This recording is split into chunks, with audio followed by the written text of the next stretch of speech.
untuk pertemuan kita ini mendapat keberkahan dari Allah Subhanahu wa taala, Tuhan yang Maha Esa, ada baiknya kita berdoa menurut ajaran dan agama kita masing-masing agar ilmu kita semakin berkah. Doa dimulai.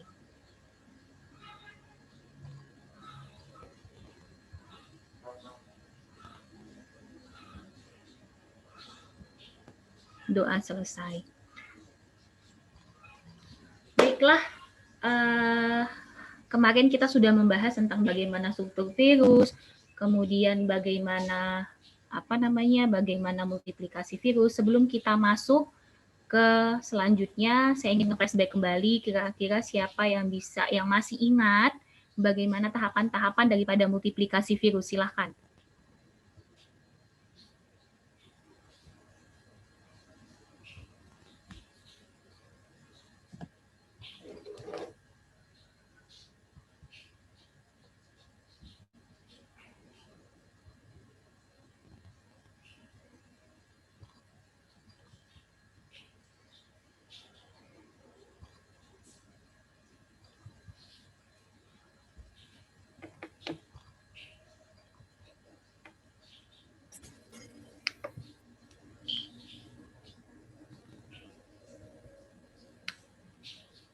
Dewi Andayana, masih ingat tahapan-tahapan dari multiplikasi virus?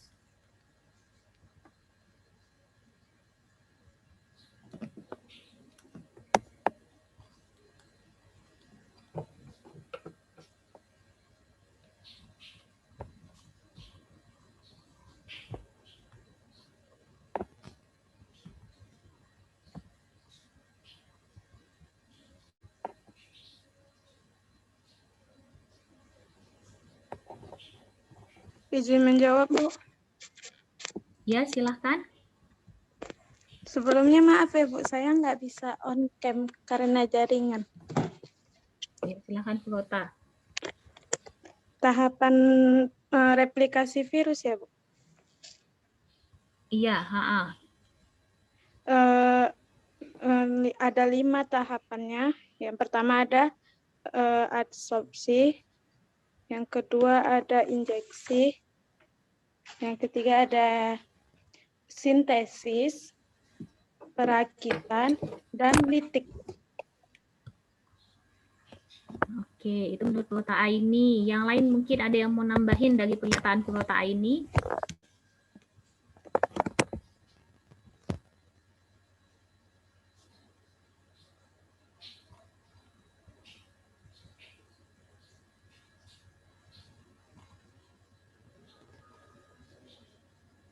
Izin mencoba, Bu.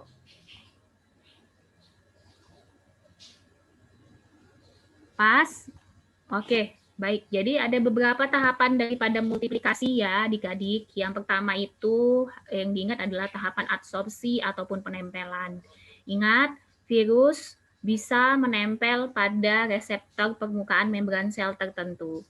Jadi kalau dia virusnya itu menyerang saluran pernapasan, berarti virus tidak mampu menyerang saluran pencernaan. Jadi sesuai dengan reseptor membran sel masing-masing, reseptor proteinnya. Yang kedua ada tahapan di mana tahapan ini adalah tahapan penetrasi dan pelepas uncoating ya. Jadi tahapan penetrasi ini dilakukan melalui proses endositosis di mana nanti si virus akan masuk ke dalam membran sel dan membentuk yang namanya vesicle. Kemudian uncoating ini adalah tahapan pelepasan mantel. Jadi mantel-mantel protein, kapsid, kemudian kalau dia punya envelope maka dia akan terlepas ya pada proses ini. Kemudian yang tahapan yang tadi ada 2 tahapan. Kemudian tahapan yang keempat itu tahapan yang namanya sintesis. Nah, kan kemarin kita sudah membahas sintesis DNA, itu akan berbeda dengan sintesis RNA. Kalau DNA ada tahapan transkripsi, di mana DNA nanti akan diubah menjadi RNA terlebih dahulu, baru ditranslasikan membentuk protein. Sedangkan kalau virus RNA, maka RNA-nya kan sudah punya RNA transkriptase, jadi dia langsung ditranslasikan membentuk protein. Nah, itu dia. Kemudian tahapan berikutnya yaitu tahapan tahapan perakitan. Nah, kalau tahapan perakitan ini, pada tahapan ini semua perlengkapan daripada virus nanti akan dibentuk. Baik itu asam nukleatnya, kemudian tadi sintesis sudah ya, sintesisnya pembentukan material genetik protein. Kemudian perlengkapannya itu seperti kapsid, kapsomer, selubungnya, envelopnya. Nah, ini pada tahapan perakitan. Nah, kalau pada tahapan perakitan virus yang envelop, ya, kalau virus envelop itu pembentukan envelopnya melalui apa? Yaitu melalui modifikasi membran sel inang. Jadi di situ pembentukannya. Kemudian kalau dia non envelop kan dia tidak terbentuk. Jadi ketika dia keluar dari sel inang, maka akan mengalami yang namanya lisis, ya. Proses pelepasan ini bisa melalui yang istilahnya namanya adalah tahapan eksositosis. Ingat aja kalau endo masuk, ekso keluar. Sampai di sini bisa kita pahami adik-adik? Bisa? Oke, kita lanjut ya ke tahapan berikutnya, ke pembahasan kita berikutnya yaitu mengenai inokulasi virus. Nah, tahapan untuk inokulasi virus ini, jadi nanti adik-adik bisa mengetahui dan tentunya akan bisa menjelaskan kembali apa hal-hal ataupun metode-metode yang digunakan dalam menginokulasikan virus. Kemarin kalian kan sudah mengambil mikro, jadi kalau inokulasi udah paham ya, berarti dengan menambahkan ataupun inokulasi memasukkan kembali virus ya ke dalam substrat tertentu. Kalau bakteri kan dia memindahkan ya dari dari media ke media yang baru ya untuk mendapatkan bakteri yang murni. Nah, virus juga sama, juga ada tahapan yang namanya inokulasi virus. Nah, adik-adik, kalau yang namanya inokulasi virus ini tergantung dari jenis virusnya. Kemudian organ targetnya. Kalau misalnya virus itu terdapat pada saluran pernapasan, maka organ targetnya juga saluran pernapasan. Tidak bisa dipindahkan menjadi misalnya saluran pencernaan, itu tidak bisa. Kemudian atau peredaran pembuluh darah, jaringan darah, itu tidak bisa. Sesuai dengan targetnya. Jenis virusnya apa? Kemudian organ targetnya juga apa? Ya, misalnya kalau dia menyerang ginjal, virusnya menyerang ginjal ya harus dikembangbiakan di ginjal. Tidak bisa kalian kembangkan misalnya di kornea mata, itu tidak. Nah, jadi ada beberapa tahapan, ada beberapa metode yang bisa digunakan untuk menginokulasikan virus ataupun untuk mengembangbiakan si virus ini tadi. Ya, kalian sudah kelihatan share screen saya? Sudah? Sudah, Bu. Sudah kan? Oke, baik. Nah, ini apa aja metodenya? Ada 3 metode yang terkenal. Yang pertama itu adalah inokulasi virus ke dalam hewan. Ya, jadi virus itu dimasukkan ke hewan. Nah, yang kedua, inokulasi virus ke embrio ataupun ke telur. Ya, kalau kalian ceplokkan telur itu, mau kalian gorengkan, nah itu situlah dia diinokulasikan virus. Yang ketiga adalah kultur jaringan. Nah, kultur jaringan ini bukan kultur jaringan tanaman, bukan, tetapi kultur jaringan hewan ya. Jadi misalnya jaringan-jaringan hewan tertentu, apakah jaringan hewan ini sel kanker ya, kemudian ada juga sel limfosit. Nah, ini kultur jaringan ini di sini maksudnya, bukan kultur jaringan tumbuhan ya, tapi kultur jaringan hewan di sini. Nah, kita lihat yang pertama adalah inokulasi virus ke dalam hewan. Nah, ternyata inokulasi virus ke dalam hewan ini merupakan inokulasi yang paling banyak digunakan untuk budidaya virus. Nah, biasanya ya kalau untuk kultur jaringan, ya kalau untuk hewan ini ya adik-adik, contohnya seperti monyet, tikus, kelinci, marmut, musang ya. Tapi yang paling banyak digunakan itu adalah tikus. Kenapa? Karena tikus itu dia kalau sekali melahirkan itu banyak anaknya. Bisa sampai 10, kemudian paling banyak itu bisa sampai 14 ya. Paling sedikit itu yang hidup 2. Jarang ada yang 1. Nah, kemudian kelinci, marmut, musang ini yang biasanya digunakan untuk budidaya virus. Nah, kalau untuk isolasi polio, nah ini biasanya monyet yang digunakan, yang paling banyak digunakan. Tetapi kadang kenapa sulit? Ya, memang paling banyak digunakan monyet, tapi ternyata memang monyet ini paling sulit penanganannya. Kenapa paling sulit penanganannya? Kalian tahu sendirilah kalau monyet ini juga istilahnya dia termasuk hewan yang hiperaktif ya, kan? Jadi itu yang akan yang akan menyebabkan penggunaan monyet ini juga nanti akan sulit dalam hal penanganannya. Kemudian yang tadi ya tikus ini merupakan paling banyak digunakan untuk virologi, untuk kasus-kasus virus. Nah, kita lihat keuntungannya apa. Ya, kalau keuntungannya si virus ini melalui metode inokulasi pada hewan.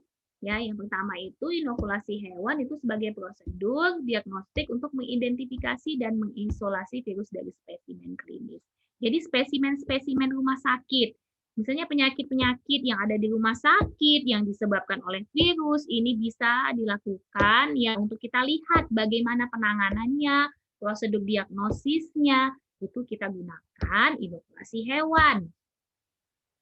Nah, kemudian ada juga tikus ya. Tapi kalau misalnya tikus ini memang digunakan untuk melihat bagaimana tahapan-tahapan replikasi virus. Bagaimana virus itu memperbanyak diri. Nah, ini biasanya kalau kita pengen lihat replikasi virus itu yang digunakan adalah tikus. Ya. Kemudian hewan ini yang keuntungan yang lain adalah kita bisa mengetahui ya bagaimana patogenesisnya. Jadi bagaimana pola penyebarannya, penginfeksiannya itu. Nah, kemudian bagaimana hubungan antara virus dengan inang. Kenapa? Karena kan di sini yang digunakan adalah hewan hidup ya. Istilahnya beda dengan embrio, beda dengan kultur jaringan. Tetapi yang di sini yang digunakan adalah hewannya hidup gitu. Jadi kita bisa mengetahui bagaimana interaksi antara virus dengan inangnya. Kemudian metode ini paling banyak digunakan untuk studi respon imun, epidemiologi, ya bagaimana gejala-gejala penyakit, kemudian tanda-tanda munculnya penyakit yang diakibatkan oleh virus, dan tentunya tentang onkogenesis. Onkogenesis itu adalah kaitannya dengan kanker. Oke.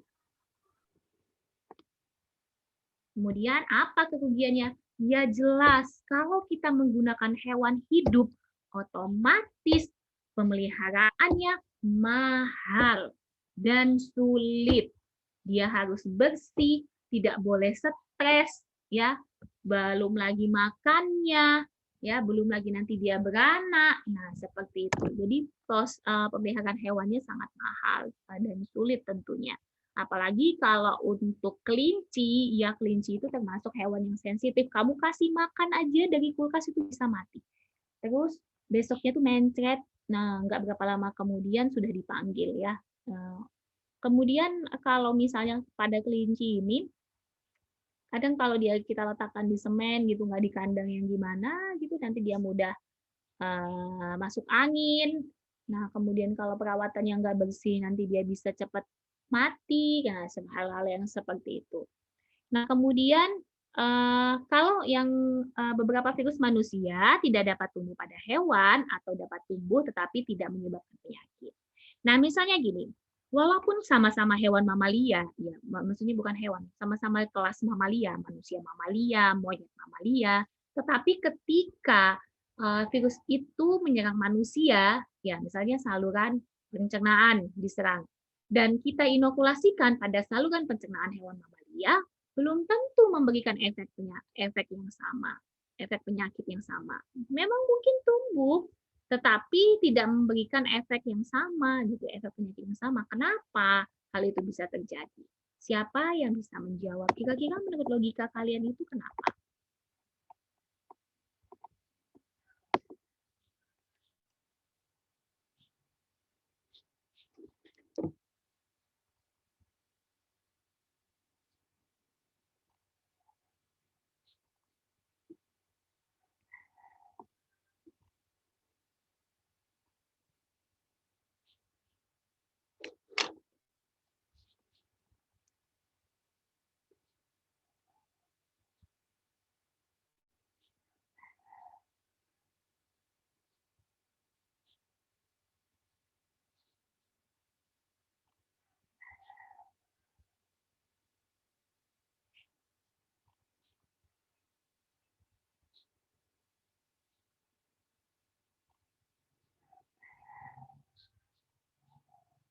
Yuk, kira-kira menurut kalian kenapa walaupun pada kelas mamalia, tetapi virus ketika virus itu diinokulasikan ke hewan mamalia, itu tidak menyebabkan penyakit, tapi bisa tumbuh.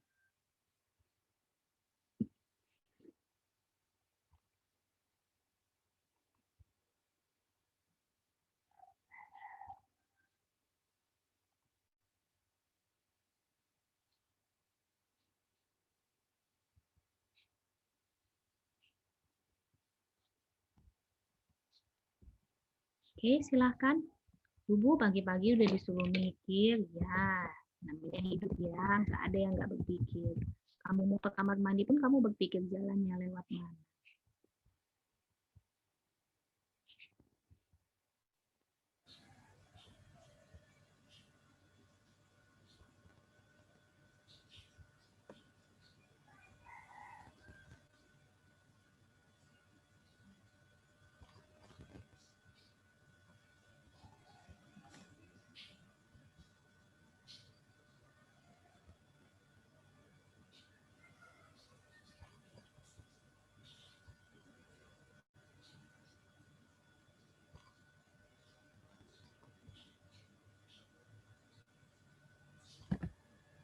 Ya, kira-kira menurut kalian apa? Ya ampun Bu, lemes puasa-puasa mikir ya, bukan karena puasa. Kalian terus lantas enggak ini.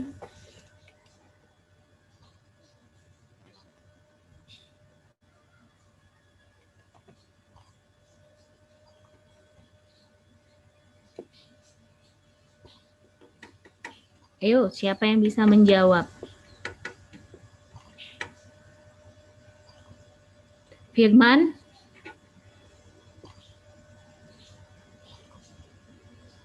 Coba dulu kamu jawab, Firman. Menurut kamu, apakah suara saya terdengar dengan jelas, adik-adik? Di saya macet-macet, Bu. PPT juga hilang. Gimana? Di tempat saya macet-macet, Bu. Dan PPT-nya juga dari tadi cuma layar hitam. Bukan dari tadi sih, di... Oh iya, masa? Layar hitam? Iya, Bu. Ah, ini baru. Tapi tadi kelihatan nggak waktu saya terangkan? Tadi kelihatan, Bu. Ini sudah terlihat. Sudah, Bu. Jadi hilang.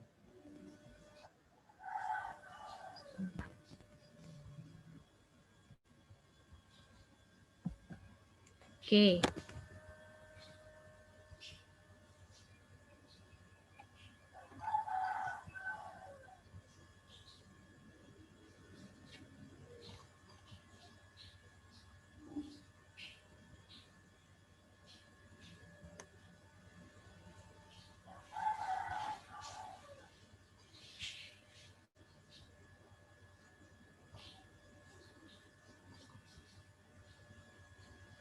Karena si 4 pembentuknya itu ya, Bu. Yang kalau virus kan dia cuma... Gimana? Coba kuat lagi. Suara saya kedengaran, Bu? Oke. Kalau dari ini, Bu, dari si perasaannya. Kalau virus kan dia cuman punya, kalau dia punya DNA cuman punya DNA aja. Kalau RNA aja, gitu, Bu.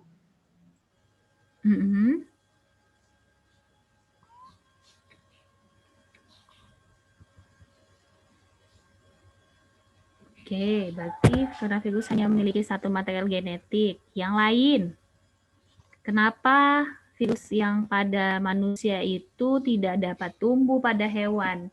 Ya, padahal sama-sama mamalia. Maksudnya, bukan tidak dapat tumbuh. Ada yang oke lah kalau dia tidak bisa tumbuh ya. Kemudian, tapi dia dapat tumbuh, tapi tidak menyebabkan penyakit. Nah, itu kenapa?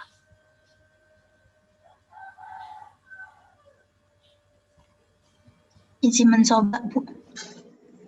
Silakan, Clarissa. Karena itu sifat virus yang spesifik ya, Bu. Reseptornya, Bu. Terus? Sehingga mungkin kalau terkena di reseptor manusia, dia cocok sehingga menyebabkan penyakit. Sedangkan kalau dia tempel di yang mamalia lain tidak cocok sehingga tidak menimbulkan penyakit gitu ya, Bu. Iya, benar sekali ya Kak Clarissa. Jadi karena sifat spesifik virus ini tergantung pada reseptor protein membran selnya. Jadi berbeda, walaupun sama-sama saluran pencernaan, tetapi pasti akan secara kimiawi ataupun mungkin secara spesifik daripada membran selnya juga akan berbeda. Ya, oke. Kemudian kerugian yang lain, tikus tidak menyediakan model untuk pengembangan. Dalam artian berarti di sini kalau untuk kita pengen lihat bagaimana pengembangan virus itu mau dikembangkan, kemudian untuk bisa mungkin kita pengen lihat apakah virus itu mengalami mutasi atau tidak, mungkin tidak bisa dilakukan dengan dengan hewan percobaan. Kemudian kembali lagi masalah yang terkait dengan sistem kesejahteraan hewan ya. Jadi kalau yang namanya yang digunakan ini adalah makhluk hidup, ya alih-alih lagi kalau ada HAM namanya hak azazi manusia, maka ada juga yang namanya hak azazi hewan, ya. Nah, adik-adik mungkin bisa sebagai tambahan ya untuk kalian kalau jadi ada beberapa yang dilakukan ya inokulasi percobaan hewan. Nah, yang pertama itu misalnya kalau kita mau menginokulasi virus herpes simplex itu bisa kita lakukan pada jaringan mata si kelinci ya, pada kornea lah, pada kornea mata kelinci. Nah, kalau virus rabies itu bisa kalau rabies itu pada ini ya jaringan saraf, jadi pada otak ya, dari disuntikkan ke otak daripada si tikus. Nah, kemudian ada juga yang untuk demam berdarah. Nah, demam berdarah ini bisa disuntikkan melalui subkutan ya. Jadi subkutan itu adalah bagian pada kulit ya. Nah, kemudian ada yang polio. Kalau untuk polio ini biasanya bisa lewat otot ya, penyuntikannya lewat otot, kemudian bisa juga lewat jaringan saraf ya. Jadi itu yang biasanya digunakan untuk virus-virus yang diinokulasikan kepada ke hewan percobaan. Oke, sampai di sini ada yang mau ditanyakan? Ada yang mau ditanyakan, adik-adik silahkan kalau ada.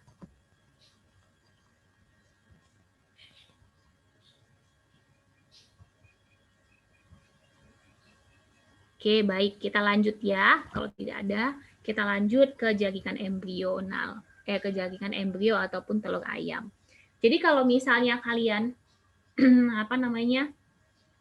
kalian nyeplok telur lah kita bahasanya ya. Itu kan ada bagian-bagian daripada itu ya, telur ayamnya. Jadi kalau pada kuning telur, nah kalau kuningnya itu namanya yolk ya. kuning bagian dalamnya itu yolk. Terus ada lapisan yang akan membungkus daripada kuning telur ya, tapi bukan yang putih, tapi lapisan yang membungkusnya itu namanya allantoid ya atau allantois. Kemudian ada yang namanya yang putih telur itu. Nah, putih telur namanya CAM, chorioallantoic membrane. Kemudian ada, kalau kalian perhatikan ya, perhatikan baik-baik di bagian kuning telur itu biasanya ada bintik putih. Ya, dia titik. Kalau dia masih baru dieram, kalian ambil telurnya terus kalian ceplok, itu biasanya nggak besar dia bentuknya, cuman kayak bentuk titik putih ya. Nah, itu namanya amnionnya. Jadi ada 4 yang bisa digunakan untuk inokulasi virus. Yang pertama itu namanya kuning telur ya. Kemudian yang kedua namanya ada allantoid ya. Allantoid ini dia yang melapisi daripada kuning telur ya. Kemudian ada bagian putih telur namanya CAM, chorioallantoic, dan yang terakhir itu ada namanya amniotik ya. Jadi dia seperti seperti bentuk titik-titik putih. Nah, itu dia.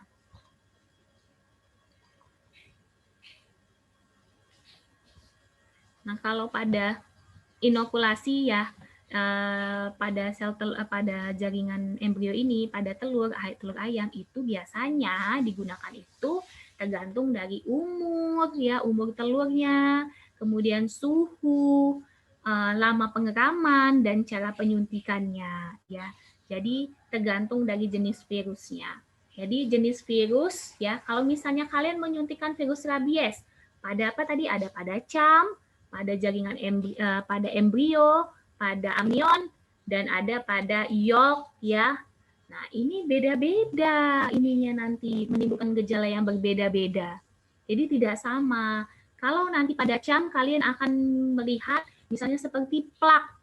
Plak ini nanti dia bentuk-bentuk bintik putih ya pada bagian CAM-nya, chorioallantoic membrane, pada bagian putih telurnya ini tadi dia akan berbentuk bintik-bintik putih ya. Jadi bintik-bintik putihnya ini tadi nanti dia bentuknya datar. Oke. Nah, nanti akan berbeda lagi kalau kalian suntikan pada pada allantoid, yolk sac sama amnion. Nah, bisa jadi kalau untuk yang pada amnion nanti bisa terbentuk yang namanya reaksi antigen hemaggglutinin ya. Kemudian kalau pada yolknya bisa terbentuk namanya antigen ya. Nah, kenapa ini bisa terjadi? Ya jelas karena jaringannya berbeda. Ya, walaupun sama jenis virusnya, tetapi lokasi yang dituju, kemudian bagian yang dituju itu berbeda. Sama halnya misalnya seperti ini, kalian mahasiswa, si Clarissa mau menemui ini sama-sama orang mikro biasanya ya, ini ya misal contohnya, sama-sama orang mikro. Asisten yang kamu ketemui adalah A, B, C, dan D. Tentu ketika kamu melapor sesuatu, permasalahan kamu ini akan mendapatkan reaksi yang berbeda. Ya, bisa jadi si Clarissa ngelapor, Kak, mohon maaf saya tidak bisa hadir hari ini karena keluarga saya, misalnya maaf ya Clarissa, ini contoh ya, misalnya keluarga saya ada yang ini kemalangan ya kan, yang ya mungkin yang asisten yang A berempati, oh iya kami turut berduka cita ya Dek, kapan bisa ganti waktunya. Nah itu untuk A. Untuk yang B apa nggak bisa ditunda, mungkin reaksinya seperti itu. Kalau yang C mungkin cuek. Nah jadi hal-hal yang seperti itu gitu. Jadi contohnya dianalogikan seperti itu. Jadi walaupun virusnya yang sama, tetapi akan memberikan dampak ataupun gejala yang berbeda terhadap bagian-bagian daripada si telur ayam ini tadi. Ya, jaringan telur ayam tadi. Nah, sama juga dengan manusia. Manusia juga seperti itu. Saya misalnya, kalianlah misalnya ya menghadapi sama-sama kalian mahasiswa semester 2. Kalian menghadapi saya, menghadapi dosen-dosen yang lain, itu justru akan berbeda. Nah, itu virus juga seperti itu. Sampai di sini ada yang bisa ditanya, ada yang mau ditanyakan?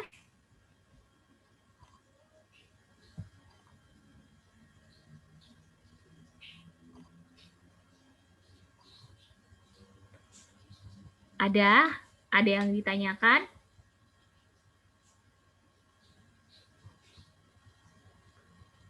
Oke, kalau tidak ada kita lanjut ya. Oke. Jadi tadi tergantung dari jenis virusnya, tergantung dari umur telurnya, kemudian dari suhu pengeraman dan lama pengeraman. Ya, jadi ada ada hal-hal yang terkait dengan inokulasi virus melalui jaringan telur ayam ya, telur ataupun embrio ayam. Jadi ada beberapa hal, ada 4 hal. Nah, misalnya contohnya ya, kalau kalian ingin menginokulasikan virus herpes simplex pada cam, itu memerlukan usia telurnya ini 9 sampai 14 hari. Itu yang bisa digunakan untuk herpes simplex. Nah, kemudian kalau lama pengeramannya itu kurang lebih 2 sampai 3 jam ya, suhunya 26. Nah, kalau kalian ingin menyuntikkannya pada bagian amnion itu berbeda walaupun sama-sama herpes simplex. Ya, umur telurnya berbeda. 9 sampai 12 hari kalau di amnion. Nah, kalau lama pengeramannya kalau yang tadi 2 sampai 3 hari pada cam, kalau pada amnion itu dia 2 hari. Nah, suhunya berbeda juga. Suhunya kalau pada cam, herpes simplex itu diinokulasikan pada 26 derajat Celcius ataupun suhu kamar, tetapi kalau di intramnion dia diinokulasikan pada 37 derajat Celcius. Jadi berbeda ya, berbeda jenis, walaupun sama virusnya tetapi beda ininya, beda beda perlakuannya, beda teknisnya. Nah, beda apalagi kalau beda virus ya kan jelaslah berbeda.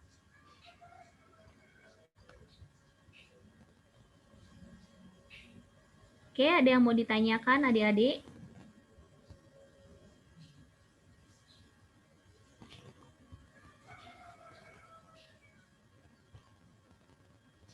Nah, kalau biasanya kalau pada embrio itu ya yang pada titik putih di kuning telur itu kalau kita inokulasikan virus biasanya embrionya mati. Itu tandanya keberhasilan dari inokulasi virus. Jadi memang berbeda-beda.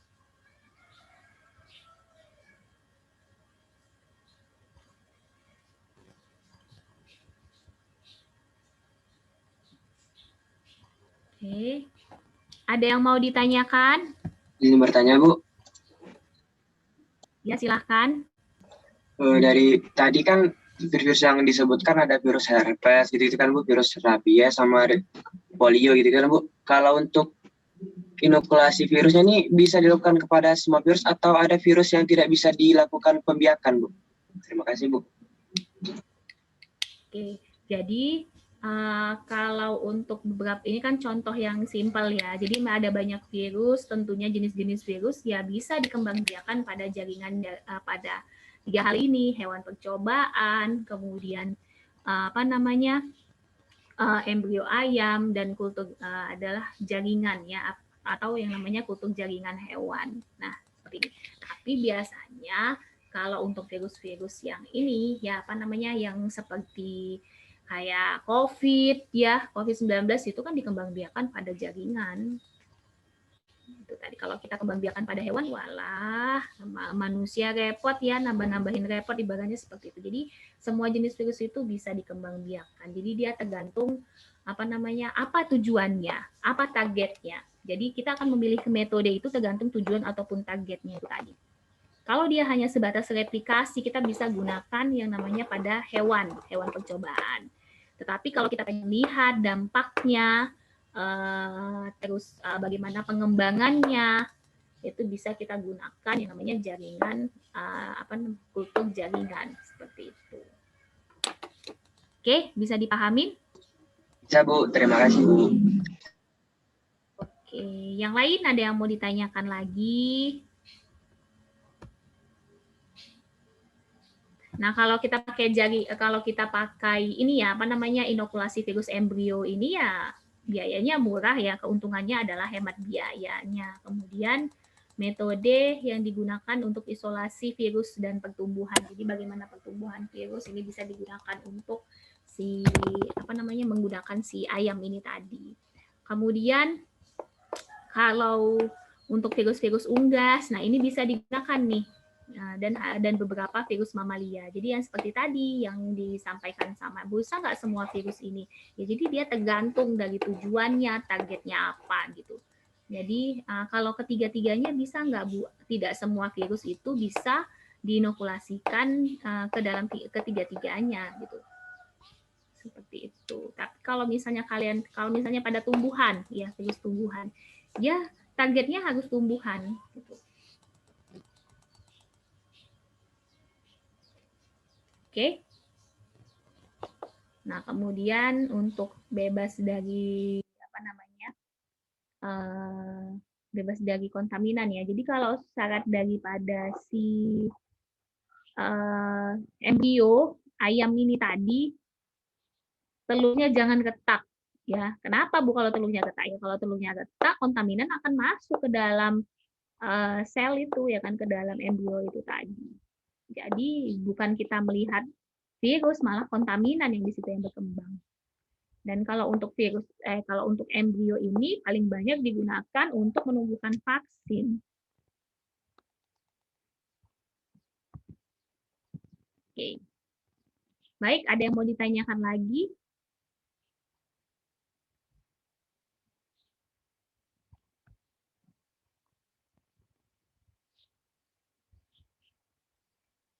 Ada yang mau ditanyakan adik-adik? Bu, jadi kalau pada virus tumbuhan harus tumbuhan yang di ini kan? Bisa digunakan ketiganya, tetapi itu tadi kita tidak bisa melihat ininya, dampaknya pada tumbuhan itu seperti apa. Jadi alih-alih ya memang harus nanti virus ini tadi disemprotkan lah, ibarat seperti itu mozaik virus gitu. Kan penyemprotan getah yang mengandung virus ini tadi disemprotkan ke tanaman. Jadi untuk mengetahui bagaimana gejalanya, kan lebih efektif kalau ke tanaman dibandingkan kalau untuk kalau untuk hewan ataupun embrio ataupun kultur jaringan bisa tumbuh, hanya saja kita tidak bisa melihat efeknya ataupun dampaknya terhadap tanaman. Seperti itu. Oke, ada lagi yang mau ditanyakan? Mas? Kita lanjut ya. Yang berikutnya itu adalah kultur inokulasi virus melalui kultur hewan ataupun jaringan. Nah, ini biasanya kalau untuk kultur hewan ini, kultur jaringan ini ada beberapa ya bagian ya. Ada yang namanya ada 3, kalian bisa catat ya. Ada yang namanya biakan jaringan primer itu. Jadi biakan jaringan primer ini itu ada 3. Yang pertama itu ada jaringan dewasa ya. Nah, misalnya kita pakai ginjal kera ataupun ginjal kelinci. Kemudian ada jaringan embrio. Misalnya contohnya paru-paru, usus embrio. Jadi paru-paru dan usus yang pada embrio, apakah dia embrio tikus ataupun embrio kera ataupun embrio manusia. Tetapi biasanya kalau embrio manusia ini jarang ya yang ini rasanya kalau kita gunakan embrio manusia ini nggak sampai hati gitu ya, embrio manusia yang digunakan. Palingan ini untuk kasus mungkin gunakan embrio manusia yang sudah mayat ya, ataupun mayat ibu hamil yang tidak terdeteksi lagi siapa keluarganya, itu bisa digunakan. Tapi kalau secara ini aduh kasihan kali ya pakai embrio manusia. Palingan ini embrio tikus ya ataupun embrio sejenis monyet lah ya. Kemudian ada jaringan abnormal. Jadi kalau jaringan abnormal ya seperti tumor ya, kemudian kanker. Nah, ini biasanya juga bisa digunakan untuk untuk kultur jaringan. Nah, kemudian ada istilahnya ya. Ada kalau kalian itu berkaitan dengan kanker, nanti itu ada yang namanya stable cell line-nya. Jadi stable cell line ini biasanya contohnya ini adalah jaringan-jaringan karsinoma serviks ya, kemudian ada karsinoma nasofaring. Nah, ini adalah biasanya untuk stable cell line. Nah, kemudian apalagi? Kalau untuk tandanya gimana, Bu? Tandanya kalau adanya pertumbuhan virus pada jaringan. Nah, kalian kan yang kalian tahu kalau yang namanya jaringan itu terdiri dari beberapa sel ya. Di mana sel itu bentuknya teratur. Dan bahkan mungkin ada yang bulat, pipih, lonjong, kan seperti itu bentuknya. Nah, kalau misalnya diinokulasikan virus pada jaringan itu, pada sel tersebut, jadi selnya itu jadi nggak berubah, jadi nggak teratur gitu. Jadi berubah bentuknya. Yang mungkin tadi bentuknya bulat, bisa jadi lonjong, atau pipih, atau nggak beraturan sama sekali bentuknya. Kemudian jadinya pipih, bisa jadi lonjong, bisa jadi peta. Jadi ada yang namanya istilahnya itu perubahan morfologi sel ya. Jadi atau kita katakan cytopatogenic effect ya. Jadi sito itu sel, patogenik itu artinya patogen efek. Jadi dampak daripada sitopatogenik ya. Jadi si virus ini tadi menyebabkan dampak terhadap sel itu tadi. Jadi perubahan sel tadi. Kemudian apalagi kira-kira yang bisa tandanya kalau virus tersebut berhasil diinokulasikan pada jaringan. Nah, biasanya adanya metabolisme ya, perubahan metabolisme. Nah, kalau berubah metabolismenya gimana, Bu? Nah, berubahnya itu metabolisme sel itu kan dia tidak biasanya kegagalan dalam pembentukan dalam metabolisme sel. Jadi apakah tidak terbentuknya asam atau mungkin tidak terbentuknya karbohidrat atau yang lain. Jadi memang gagal perubahan metabolisme selnya. Kemudian adanya sama halnya dengan si embrio ayam. Jadi ada pembentukan antigen ya. Jadi antigen ini terbentuk ya. Jadi ini biasanya tergantung jenis virusnya. Antigen apa yang dibentuknya itu tergantung dari jenis virusnya. Jadi tidak semua virus itu sama antigen yang dibentuknya. Kemudian ada juga kalau dibilang itu seperti apa ya? Kalau saya bilangnya itu gimana? Saya membahasakan ini. Jadi kalau misalnya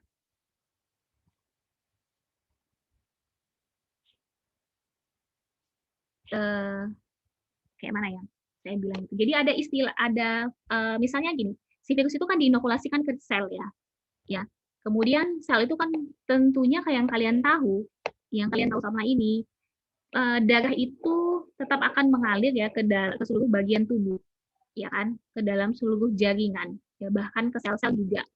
Ya, kenapa? Karena kan darah itu juga akan membawa O2, oksigen, kemudian mengangkut CO2 dan mengangkut sari-sari makanan yang tentunya yang akan berperan di dalam metabolisme sel. Oke. Jadi kalau tanda yang lain itu dengan adanya inokulasi virus, nah si virus ini tadi, ya kan? Virus ini tadi kan menyerang si sel. Oke. Nah, si sel itu kan tentu ada ada saluran peredaran darahnya ya. Kemudian sel yang terkena virus itu tadi nantinya si sel-sel darah merah ya, si sel-sel darah merahnya itu nanti akan membentuk seperti rantai. Nah, itu tadi. Paham nggak sampai di sini?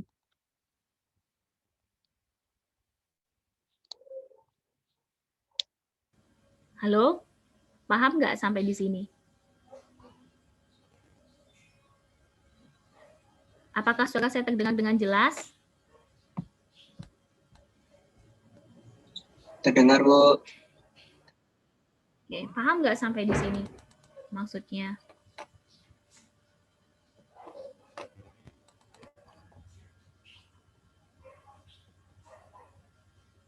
Enggak ya? Boleh diulang sekali lagi, Bu? Yang mana yang saya ulang? Yang tadi, Bu, yang pengulangan yang bagian dari itu, Bu. Dan maaf, Bu, sebelumnya, Bu. PPT-nya Ibu nggak nampak. Hah? PPT-nya, Bu. Apa? PPT, Oh, slide-nya? Ya ampun. Iya, Bu. Dari tadi. Ya ampun. Dari tadi saya berkoak-koak. Ini sudah kelihatan? Sudah, Bu. Nah, sudah, Bu. Oke. Nah, ini foto virus ya. Jadi ini sebenarnya jadi kalian perlu catat ya. Jadi tadi adalah bagian yang memang yang kalian perlu catat ataupun tambahan. Jadi ada beberapa dampaknya ya. kalau saya bilang itu seperti tadi dampaknya sitopatogenesis sel ya. Sitopatogenesis effect ya. Jadi sitopatogenesis effect yang tadi ya, bentuk daripada si sel ini nanti akan berubah ya, yang mungkin yang tadinya bentuknya teratur, bulat atau pipih atau lonjong jadi bentuknya tidak berubah dari yang tadi. Kemudian ada yang namanya membentukkan antigen. Nah, ini tergantung dari jenis virusnya ya. Jadi kalau virus A, misalnya virus polio, virus rabies, nanti akan sama-sama membentuk antigen, tetapi antigen yang dibentuknya nanti akan berbeda. Kemudian yang ketiga itu adalah bagaimana virus pada sel itu, sel jaringan nanti akan membentuk yang akan mengganggu metabolisme sel. Ya, jadi kalau dia mengganggu metabolisme sel berarti tandanya inokulasi virus tersebut berhasil. Apakah dia gagal dalam membentuk asam ataupun mungkin gagal dalam membentuk karbohidrat dan yang lain-lain. Nah, itu terjadi, itu tandanya inokulasi virus berhasil. Nah, kemudian yang berikutnya itu ditandai dengan adanya pembentukan rantai ya. Jadi sel-sel darah merah itu membentuk rantai ya pada sel-sel yang terkena virus itu tadi ataupun pada bagian virusnya. Oke, sampai di sini bisa dipahami?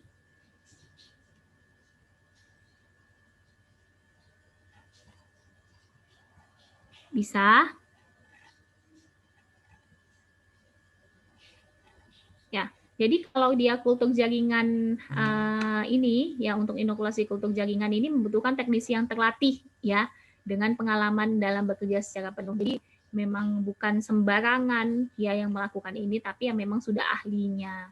Kemudian biasanya ya kalau untuk ini tidak dilakukan di rumah sakit ya, untuk kultur jaringan ini biasanya ada satu tempat ataupun satu pusat tertentu ya untuk melakukan riset terhadap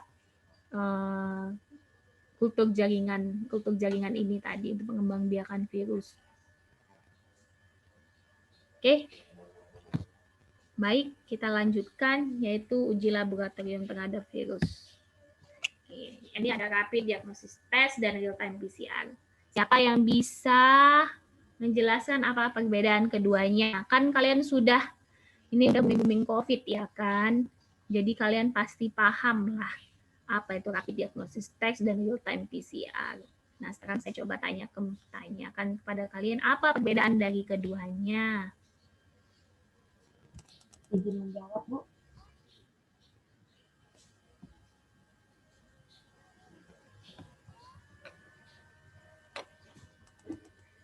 Izin menjawab, Bu. Iya, silakan. Atas nama siapa? Putri Handayani, Bu. Ya, silakan Putri. Beda rapid test dengan PCR itu, di mana rapid test itu mendeteksi antibodi dalam darah, sedangkan PCR itu mendeteksi material genetiknya, Bu, yaitu DNA dan RNA-nya. Oke, ya. Baik, kita langsung saja ini perbedaannya ya. Jadi kalau kita lihat di sini ya, bahwasanya perbedaan rapid test dan real time PCR dilihat dari sampelnya. Kalau sampel rapid test itu sama-sama ya, kita tahu dia menggunakan darah atau plasma atau serum. Kemudian kalau real time PCR sampelnya cair atau padat. Nah, kemudian kalau untuk waktu ya, waktunya kalau rapid itu 15 sampai 1 jam. Tapi kalau real time 1 sampai 48 jam. Manfaatnya apa? Kalau rapid test yang dideteksi itu adalah imunoglobulin G atau imunoglobulin M. Sedangkan real time PCR yang namanya PCR, polymerase chain reaction, otomatis DNA atau RNA-nya yang dideteksi. Kemudian reagennya. Kalau reagen yang digunakannya adalah larutan buffer, sedangkan real time PCR ini ada reagen PCR. Kalian tahu kan kemarin apa-apa aja reagen PCR? Ada buffer, ada DNTPS, ya, ada apa lagi? Ada primer forward, reverse, ya, ada template, ada primer, dan segala macam lah ya. Kemudian ada H2O2. Nah, itu dia. Kemudian alat yang digunakan adalah tabung kapiler kromatografi sederhana. Sedangkan kalau real time PCR itu kompleks dengan serangkaian protokol. Siklusnya ada. Nah, lihat di prosedurnya. Kalau rapid dia prosedurnya satu langkah. Kalau real time belum lagi bagaimana memecahkan DNA-nya atau ekstraksi DNA. Kemudian isolasinya belum lagi. Nah, inilah real time PCR. Oke. Nah, kemudian ada antivirus ya. Jadi berikutnya itu ada antivirus dan ada vaksin ya. Bedanya kalau untuk antivirus ini ada yang namanya nukleoside analog dan ada juga yang interferon. Bedanya apa? Kalau dia nukleoside sintetik, ini dia bisa mengganggu kelompok ribosa atau deoksiribosa. Berarti virus, DNA ataupun RNA ini bisa digunakan, ya. Kemudian kalau kita lihat interferon, nah interferon ini ada yang alfa, beta, gamma. Nah, interferon ini meningkatkan sistem imun dengan cara meningkatkan ekspresi MHC kelas 1 pada permukaan sel yang terinfeksi. Ya, jadi ini MHC kelas 1 ini merupakan ekspresi gen ya pada permukaan sel yang terinfeksi. Nah, selanjutnya T-sel akan mengenali kembali dan membunuh sel yang terinfeksi. T-sel ini merupakan bagian daripada leukosit ya, ada T-sel. Nah, oke, leukosit itu apa? Limfosit T. Nah, jadi selanjutnya T-sel akan mengenali kembali dan membunuh sel yang terinfeksi. Nah, kalau fungsi daripada leukosit ini kan fungsinya membunuh ya. Dia itu seperti tentara di dalam tubuh kita. Kalau ada bakteri, kalau ada penyakit, ada virus, maka tugas daripada si limfosit leukosit ini adalah menyerang, ya, membunuh. Dia prajurit di dalam tubuh kita. Nah, interferon ini ada alfa, ada beta, ada gamma. Apa beda ketiganya? Siapa yang tahu beda ketiganya? Apa beda alfa? Apa bedanya beta dan gamma? Silahkan.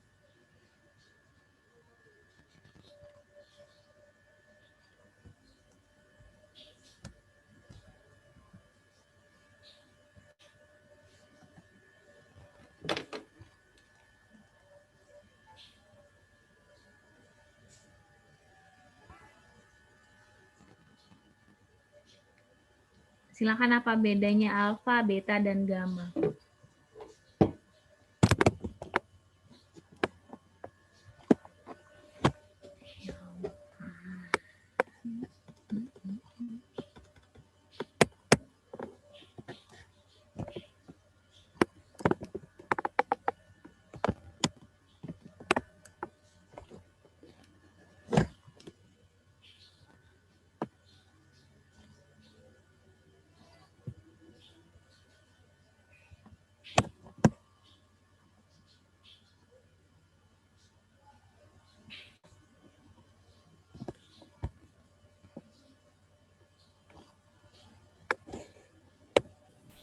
Izin, Bu. Gimana Dewi? Silahkan. Apa ya. beda alfa, beta, sama gamma? Saya kedengeran kan, Bu? Kedengaran. Silahkan Dewi. Kalau yang interferon yang alfa itu dia dihasilkan oleh leukosit sama berperan sebagai molekul antiviral. Terus kalau yang interferon beta itu dia dihasilkan oleh fibrolas dan bekerjanya pada hampir semua sel di dalam tubuh manusia. Sedangkan kalau yang interferon yang gamma itu dihasilkan oleh limfosit sel T, pembantu, dan hanya bekerjanya itu pada sel-sel tertentu. Seperti kayak makrofag, terus sel T sitotoksik dan limfosit D. Ya, oke, tepat sekali ya. Ada alfa, beta, gamma. Ini dia tergantung dari lokasi untuk menghasilkan interferon dan sel yang akan ditujunya. Kalau interferon alfa dia leukosit, kemudian kalau interferon beta dia fibroblast, dan interferon gamma dia limfosit. Oke, ini kita masuk nanti untuk pendalaman lebih jelasnya ini ada materi khusus ya di semester berikutnya ya. Ini adalah vaksin ya. Vaksin ini ada syaratnya. Yang pertama itu adalah kemampuan dia ya untuk mengelisi dan meningkatkan sistem respon imun. Kemudian jangka waktunya panjang, aman. Yang keempat stabil, dan yang kelima tentunya tidak mahal ya, murah. Nah, kalau untuk jenis vaksin ini ada namanya vaksin hidup, ya ada namanya vaksin yang mati. Jadi kalau vaksin mati ini berarti yang sudah dilemahkan ya. Jadi dia yang ini ya nanti yang akan disuntikan ke dalam makhluk hidup ini tadi. Kemudian ada live attenuate organism ya, kemudian ada heterolog vaksin dan ada live recombinant vaksin. Nah, kalau untuk yang kill vaksin ini ada subseluler fraksi dan rekombinan protein. Ini adalah jenis-jenis daripada vaksin. Di sini saya hanya menjelaskan sekilas ya. Jadi tidak terlalu dalam, nanti ada bagiannya untuk pendalaman untuk mengenai vaksin ini tadi yang dihasilkan oleh virus.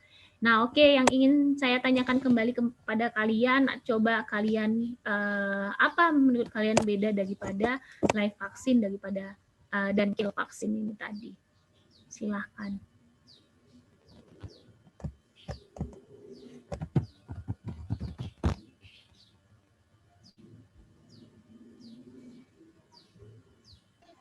Izin menjawab, Bu. Ya, silahkan Clarissa. Kalau untuk vaksin yang hidup berarti kita masukkan virus yang sudah dilemahkan, Bu, ke orangnya. Sedangkan kalau vaksin yang mati itu yang pasif ya tadi. Itu berarti kita masukkan antibodi dari orang yang sudah terkena, Bu. Oke. Thank you Clarissa. Ada yang lain?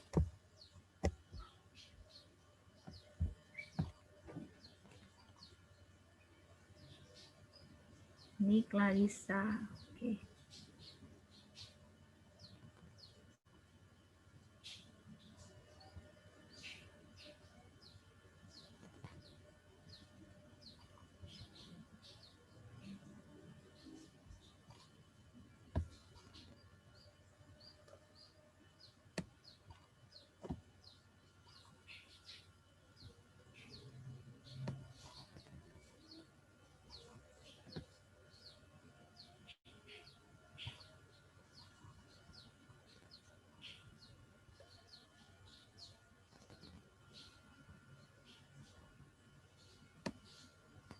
Oke, ada yang lain? Silahkan.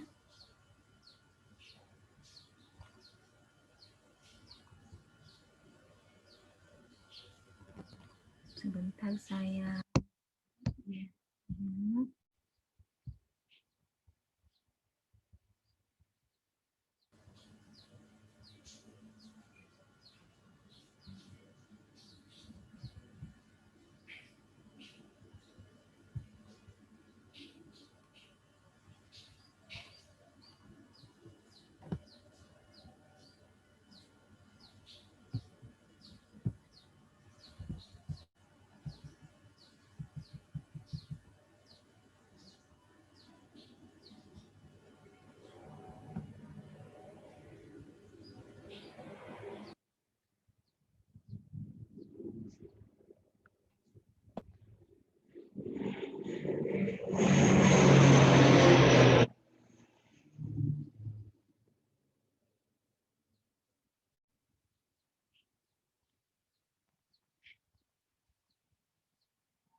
Oke, Izin menjawab. ya, oke, thank you ya Clarissa. Silakan Fatih.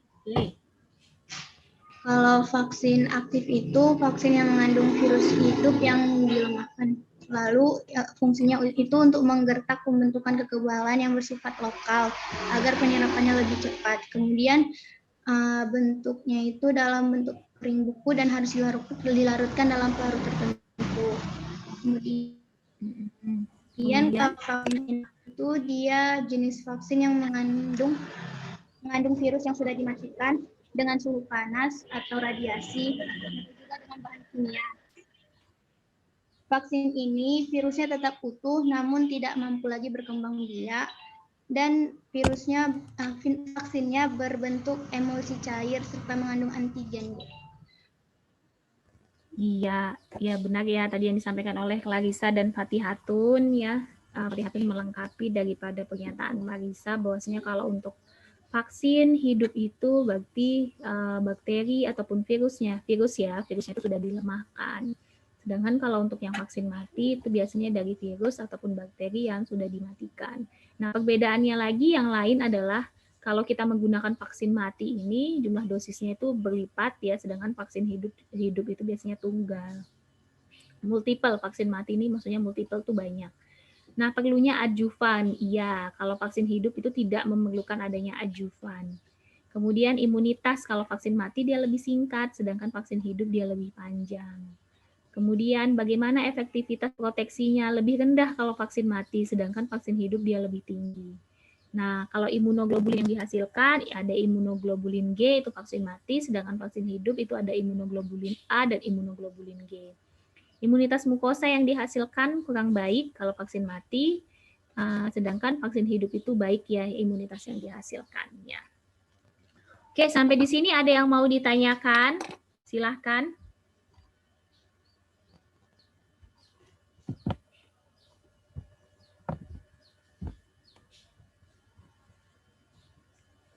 Ada yang mau ditanyakan? Tadi Fatihatun ya namanya yang terakhir. Izin bertanya, Bu. Ya, silakan Andreu. Tentunya yang tentang inokulasi tadi, Bu.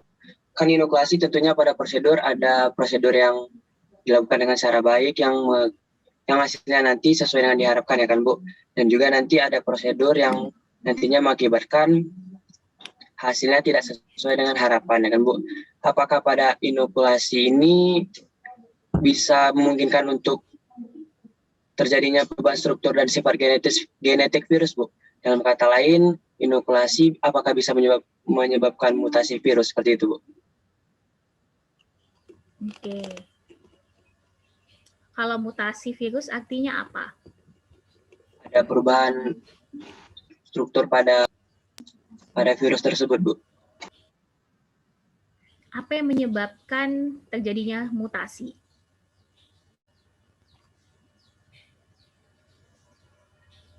Atau mutagen. Mutagen itu adalah agen-agen penyebab mutasi.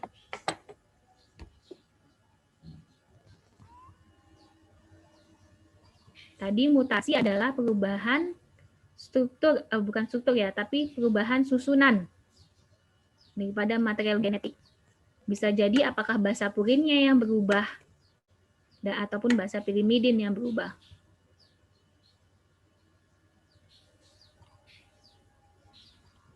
Kalau kalian pernah dengar istilah timin dimer pada tahapan mutasi, ya mutasi itu ada banyak ya jenisnya. Ada mutasi spontan ya, kemudian ada ada mutasi titik. Nah, itu ada banyak jenis mutasinya. Timin dimer itu adalah di mana dijumpai banyaknya timin pada basa nitrogen suatu makhluk hidup. Nah, kalau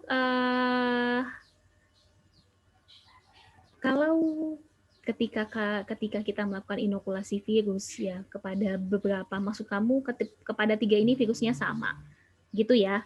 Tetapi bisa nggak terjadi mutasi, Bu? Gitu maksud kamu ya, Andreu? Tadi, Bu, masih putus tadi, Bu. Misalnya virusnya sama, gitu ya. Tetapi kamu akan menginokulasikan kepada 3 metode ini. Bisa nggak menyebabkan mutasi, gitu ya? Ya, Bu, pokoknya dalam proses dalam proses inokulasi nanti ke baik embrio maupun kemana, apakah bisa menyebabkan mutasi tersebut, Bu? Yang pertama yang harus kamu ketahui adalah pengertian mutasi.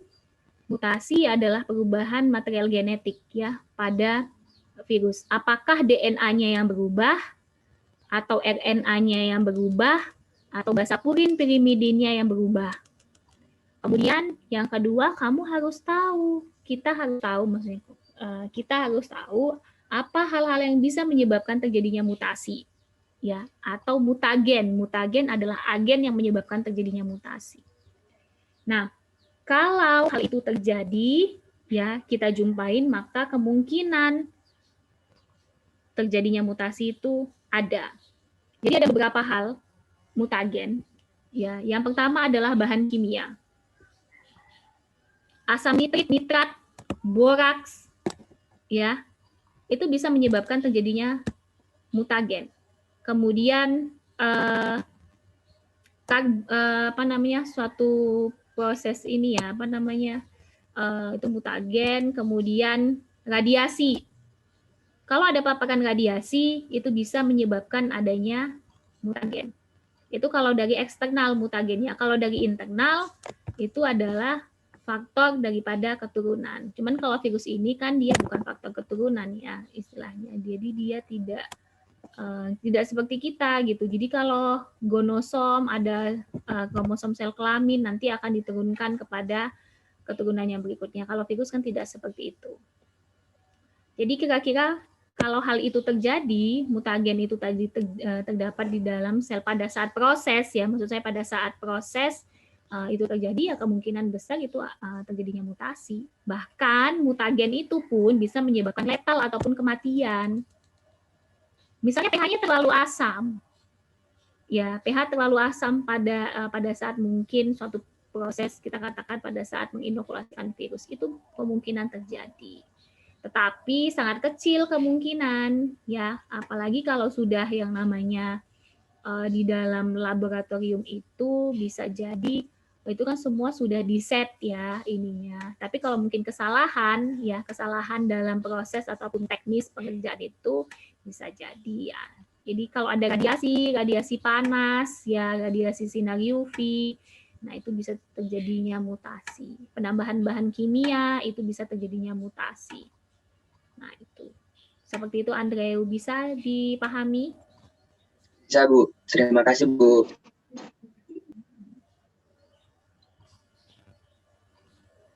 Nah, kalau misalnya, Bu, kenapa, Bu, COVID itu bisa terjadinya mutasi? Selain dia adalah RNA, bisa jadi ada memang kesengajaan, ya. Gitu. Kan karena saking pengennya ilmuwan ini kan kalau yang saya lihat dan saya perhatikan ilmuwan ini sifatnya adalah skeptis dalam introvert ya. Kalau saya bilang itu introvert. Jadi sangat tertutup dan tipikal daripada ilmuwan ini nggak mau dikasih tahu gitu. Itu sifat yang kurang ini ya. Kalau menurut dia A ya A gitu. Jadi akan melakukan apa yang dia rasa pengen. Dia pengen membuat satu misalnya mutan gitu kan. Mutan-mutan virus ya, dia walaupun itu bertentangan nanti dengan kode-kode etik, tapi kalau menurut dia itu bagus untuk perkembangannya, dia akan maju jalan terus gitu. Dulu saya ingat ketika orang tua saya itu kan kerja di rumah sakit ya, jadi tiba-tiba saya teringat tentang ilmuwan. Jadi dokter ini pengen membuat suatu metode bagaimana cara untuk menghasilkan anak laki-laki dan anak perempuan sesuai dengan keinginan kita gitu. Dan dengan tingkat keberhasilan yang mungkin kita katakan adalah istilahnya di atas daripada 70%, seperti itu. Jadi akhirnya ya namanya itu kekuasaan Allah ya, kekuasaan Tuhan yang Maha Kuasa. Jadi mau itu anak laki-laki, anak perempuan itu tidak bisa ditentukan gitu kan. Walaupun tidak bisa ditentukan, kita hanya bisa berdoa dan berharap mungkin ada beberapa metode untuk memperoleh itu kan gitu, untuk mendapatkan anak perempuan ataupun anak laki-laki. Tapi semuanya itu tergantung dari Allah Tuhan yang Maha Kuasa. Jadi dokter ini pengen membuat seperti itu dan ternyata hampir hasil akhirnya itu mau jadi, ya akhirnya meninggal. Nah itu tadi.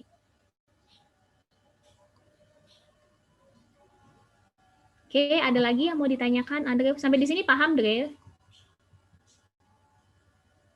Udah Bu, udah paham Bu.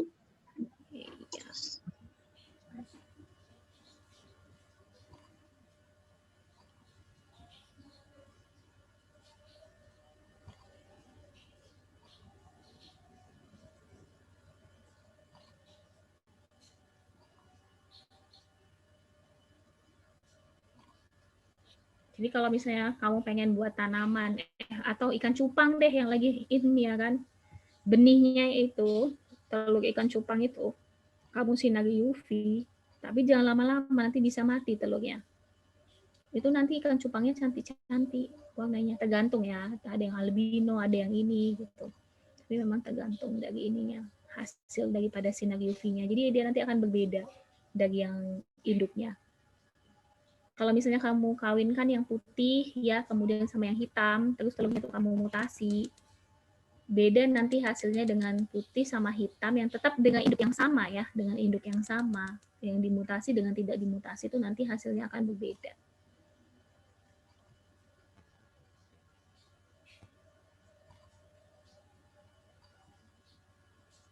Oke, baik kalau tidak ada lagi, kita sampai di sini ya pertemuan kita. Tapi sebelum kita akhiri, ada yang ingin saya sampaikan kepada kalian.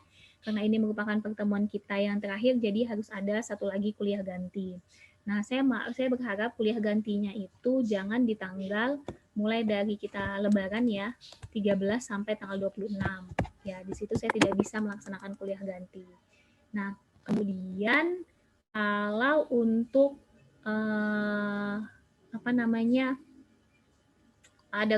ada tugas ya. Jadi tugasnya ini adalah kalian silahkan yang membagi sendiri ataukah komting yang membagi. Kalian dibagi atas 5 kelompok. Silahkan mau berapa orang saja dalam kelompok. Yang penting adalah 5 kelompok. Kalian bagilah. Kalau kalian jumlahnya 60 bagi 5 berarti 1 ada 12. Berarti masing-masing ada 12. Silahkan dibagi masing-masing. Saya serahkan sama kalian. Tetap apa yang mau kalian bahas? Yang dibahas adalah kalian cari virus ya. Kalian mencari tentang virus ya, terserah virus apa saja, tetapi kelima-limanya tidak boleh sama. Oke, yang kalian buat apa? Yang pertama yang kalian buat adalah makalah. Ya. Makalah, terserah kalian mau fontnya berapa, tapi yang minimal kan 12 ya. Kemudian yang di dalam daripada makalah ini terdiri dari 3 bagian, harus mengandung 3 unsur. Yang pertama adalah epidemiologi, yang kedua adalah patogenesis, yang ketiga adalah pencegahan ya. Jadi bagaimana pengendalian dan pencegahannya. Nah, sampai di sini bisa untuk makalah, epidemiologi, kemudian patogenesis, dan satu lagi adalah pengendalian dan pencegahan. Oke. Kemudian kapan ini dikumpul? Ini dikumpul adalah H-1 pukul 8 malam. Kalau kalian hari Kamis, misalnya berarti hari Rabu jam 8 malam paling lama dikumpul. Melalui siapa? Melalui komting. Ya, jadi melalui komting yang nanti akan menyampaikan makalah kalian itu ke saya. Dalam format apa? Format Word. Ya. Terus kalau lewat dari jam 8 malam saya terima, saya tidak akan memeriksa kembali. Ya, sudah get out. Ya, tidak bisa saya terima. Jadi paling lama adalah jam 8 malam karena saya juga mau baca. Mau saya nilai. Nah, kemudian lewat dari jam 8 malam tidak boleh. Ya, jadi komting kalau misalnya kelompok 1 ngirimkan kamu jam 4, langsung aja kamu kirimkan jam 4. Jadi jangan nunggu sampai jam 8 malam. Nanti gara-gara teman-teman yang lain, walhasil yang jam 4 tadi harus get out ya. Kan kasihan gitu. Jadi paling lama diterima sama saya jam 8. Jadi dikumpulnya melalui komting. Ya. Terus saya juga pernah jadi mahasiswa. Saya tahu rasanya yang bekerja dan tidak bekerja. Saya tahu gedeknya yang bekerja dan tidak bekerja. Jadi sama saya, silahkan kalian jujur siapa yang tidak bekerja, tolong dimerahin, jangan takut ya. Jangan pula telur mata sapi, telur yang punya ayam yang punya telur, sapi yang punya nama. Jangan seperti itu. Ya, tidak ada istilahnya di sini telur mata sapi. Ya, apalagi mata kerbau, mata lembu, mata kambing yang lain. Ya, telur ayam yang ada. Ya, jadi ayam yang punya telur, ayam juga yang punya nama. Jadi bukan telur mata sapi, telur dadar, telur apa, telur mata kambing dan yang lain-lainnya. Jadi siapa yang tidak bekerja, silakan di ini. Nah, kalianlah bagi-bagi tugasnya, siapa bagian epidemiologi, siapa yang bagian nyusun makalahnya ya untuk menyatu-nyatukannya, itu kalianlah yang bagi tugas. Nah, berikutnya di hari Kamisnya, misalnya kita hari Kamis ya, kita kuliah, hari Kamisnya kalian presentasi, itu cukup 1 orang aja ya, jadi nggak usah banyak-banyak. Berikut saya akan serahkan bagian epidemiologi ke sini, itu tidak usah.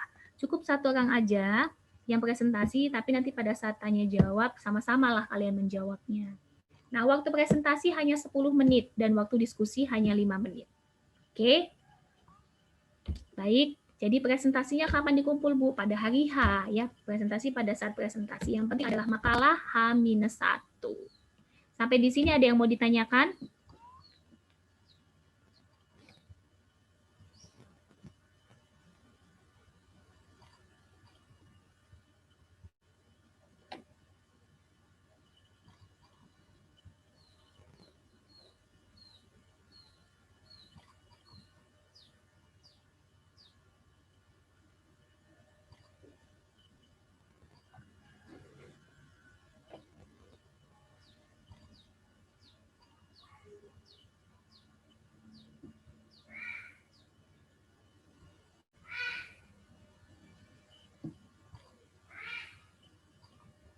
Ada yang mau ditanyakan?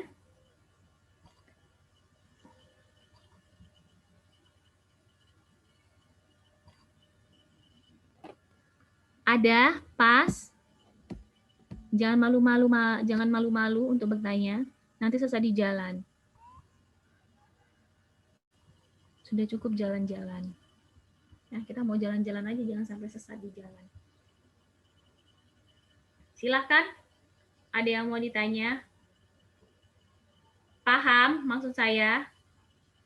Oke, makalahnya ya kalian buat tiga, ada epidemiologi, ada patogenesis, dan ada satu lagi pengendalian dan pencegahan. Makalah ini dikumpul H-1 jam 8 malam. Jadi bagi yang tidak membantu kalian kok usah sungkan-sungkan dan segan-segan ya. Jadi tidak ada istilah telur mata sapi sama saya. Oke. Nah, saya tahu gimana capeknya jadi mahasiswa di banyak penuh dengan tugas dan segala macam ya, dengan segala macam problematikanya, belum lagi masalah dengan yang lain ya. Oke. Nah, kemudian untuk presentasi silakan 1 orang ya, jadi nggak usah banyak-banyak, nggak usah kerjasama. Cukup kalian kerjasama dalam membuat makalah dan pada saat nanti berdiskusi dan tanya jawab.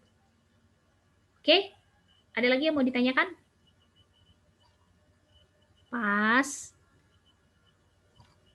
Jadi dikumpulnya sama Komting nanti langsung kumpul sama saya. Komtingnya siapa? Firman kan?